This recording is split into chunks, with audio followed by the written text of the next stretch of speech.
Yang tak layak tu tak payah bagilah. Kita nak bagi yang layak.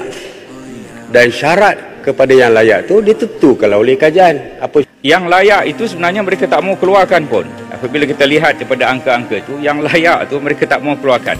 5.2 juta ahli KWSP ini B40. Sebelum April 2020, nilai simpanan mereka, jumlah simpanan mereka 13 bilion ringgit. Tetapi selepas Disember 2022, 13 bilion turun 46%, tinggal 7 bilion, Yang Berhormat. Ini angka ni lebih mudah untuk kita faham. Kemudian ada lagi angka M40, 5.2 juta ahli KWSP. Daripada 191 bilion sebelum April 2020, selepas April turun 28%, menjadikan 138 bilion ringgit simpanan. Turun 191 kepada 138. Yang B40 13 bilion turun 7 bilion, 46%. Ini angka yang menyebabkan 3,300 dan 5,500 yang disebutkan tadi. Tapi T20 Yang Berhormat, T20 berarti KWSP ini dimonopoli oleh T20. Ada 2.6 juta ahli T20. Ini nilainya begitu hebat, ya. 538 bilion ringgit simpanan dalam KWSP itu dimiliki oleh T20 dalam negara kita.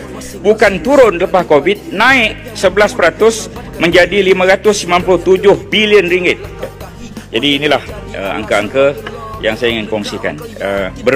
Sila. Terima kasih Yang Berhormat Menteri. Yang disebutkan tadi adalah yang tidak layak. Ya. Apabila kita sebut cadangan untuk pengeluaran bersasar, bermakna yang layak lah yang kita nak bagi. Yang tak layak tu tak payah bagilah. Kita nak bagi yang layak. Dan syarat kepada yang layak tu ditentukan oleh kajian. Apa syarat-syaratnya tetaplah. Itu kajian punya kuasa lah untuk meletakkan kepada asalkan bagilah kepada yang layak. Ya. Dan kalau kategori yang masih bekerja, sebagai contoh, kalau dia masih bekerja, potongan KWSP akan terus dilakukan setiap bulan.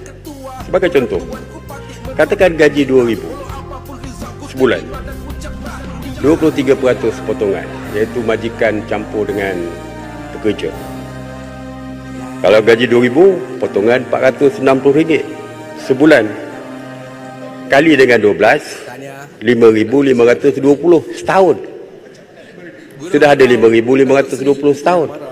Dan kalau 10 tahun, 55,200. Maknanya bukan kosong dia punya KWSP kalau kita benarkan pengeluaran. Jadi saya harap kajian pertimbangkan. Saya sebut pertimbangkan kepada yang layak. Sebab itu saya kata bersasar tadi. Cadangan bersasar. Hidup, bro. Terima kasih. Sedikit lagi konten, sedikit. Pacuk, sikit. Timbalan. Kalau saya juga sikit. Pacuk. Terima kasih. Dia bagi yang belum lah. Okey. Terima kasih. Saya bersetuju dengan pandangan Yang Berhormat Bera. Kita fokus kepada yang bersasar dan yang mampu. Dan kesannya ialah kepada suntikan kepada elemen C yang disebutkan oleh konten sebentar tadi, iaitu elemen consumption dalam GDP. Jadi impaknya sangat besar untuk pemulihan ekonomi.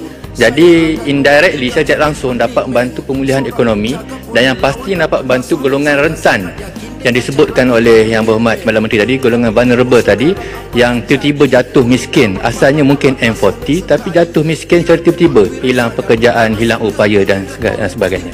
Jadi itu tuan kita ialah yang bersasar dan yang mampu. 30 saat Kuala Selangor Timbalan Menteri. Ya, Saya sementara saya ya. sikit 30 saat Timbalan Menteri. Walau sementara saya memahami kita tidak harus mengorbankan simpanan usia tua, tetapi yang Kuala Selangor juga ingin menyambut yang dicadangkan oleh Bera dan kawan-kawan yang lain adalah untuk memberikan dengan syarat yang stringent, yang ketat bagi mereka yang layak dan bersasar tergantung khasnya pada mereka yang jatuh miskin ataupun jatuh kepada B70 daripada M40. Ini adalah waktu untuk mereka dibantu. Kalau tidak cara lain kerajaan boleh bantu, paling tidaknya perkara ini perlu dipertimbangkan dengan serius pada mereka yang layak. Saya ingin menyambut cukup cadangan itu. Terima kasih atas pandangan Kuala Selangor, Pacuk dan juga Bre. Pengeluaran khas 4 kali itu ketika pandemik COVID. Sekarang ini kita sudah sampai ke era endemik dan negara-negara yang seumpama kita memberikan kebenaran keluar pun tidak lagi membenarkan. Dan satu lagi B40 dan M40 paling terjejas ahli akibat daripada kebenaran pengeluaran itu, dan 67 juta atau 51.5% separuh daripada 13.1 juta ahli berumur bawah 55 tahun kini mempunyai simpanan 10,000 dan kurang, ya.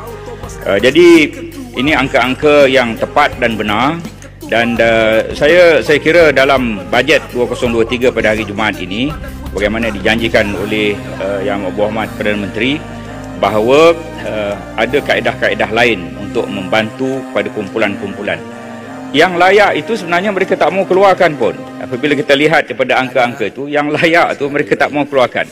Yang masalahnya yang sikit tu makin sedikit pengeluarannya, walaupun mereka akan ada gaji, tapi struktur gaji di Malaysia ini strukturnya adalah gajinya rendah, dan itu adalah masalah struktur negara kita.